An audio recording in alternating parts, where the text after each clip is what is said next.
पुण्यातील कात्रज कोंढवा रस्त्यावर लक्ष्मण हाके आणि मराठा आंदोलकांमध्ये वाद तुफान झालेला आहे। दरम्यान काल संभाजीराजे छत्रपतींनी हल्ला घडवून आणल्याचा गंभीर आरोप लक्ष्मण हाकेंनी केला। यावेळेला त्यांनी संभाजीराजेंवर टीका केली। दरम्यान हाकेंनी मध्यप्रदर्शन करून वाद केल्याचा आरोप मराठा आंदोलकांनी केला। यानंतर लक्ष्मण हाकेंची ससून रुग्णालयात वैद्यकीय चाचणी केली असता प्राथमिक अहवालात त्यांनी दारू प्यायली नसल्याचा निष्कर्ष डॉक्टरांनी काढला। त्यानंतर आणखी खात्री करण्यासाठी लक्ष्मण हाकेंच्या रक्ताचे नमुने चाचणीसाठी प्रयोगशाळेकडे पाठवण्यात आले।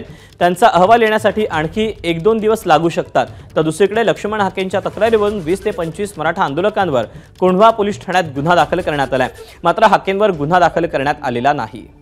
दरम्यान लक्ष्मण हाकेंनी पत्रकार परिषद घेऊन काय नेमके आरोप केलेत आपण पाहूया। या पाठीमागे कोल्हापूरचा एक नेता, कोण तो नेता, काय नाव सांगा? संभाजी भोसले, आम्ही राजा मानणार नाही, कारण राजा छत्रपती शिवाजी महाराज होते, राजा राजर्षी शाहू महाराज होते। आम्ही या महाराष्ट्रातली सर्वसामान्य जनता या दोन्ही राजांना राजा मानतो किंवा याच्या अगोदरच्या सर्व राजांना आम्ही राजा मानतो। परंतु महाराष्ट्रातल्या ओबीसीच्या एका मेंढपाळाच्या सर्वसामान्य कुटुंबातल्या पोरावरती भ्याड हल्ला करायला लावणारा हा राजा असू कसा शकतो? दारू पिण्याचा टाइम संध्याकाळच्या 6-7 वाजता असतो का? आणि तो मते नावाचा मुलगा मला 5 वाजता भेटला होता।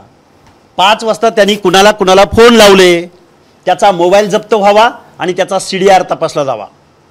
त्यामधून मते नावाचा मुलगा आणि अमित देशमाने नावाचा मुलगा यांनी कुणाला फोन लावले, कुणाचा कन्सर्न घेतला, कुणाच्या इशाऱ्यावरून हे सगळं षडयंत्र रचलं, याचा सगळा उलगडा या 2 तरुणाच्या मोबाईलचा CDR काढावा, त्याच्यामधून सर्व उलगडा होईल।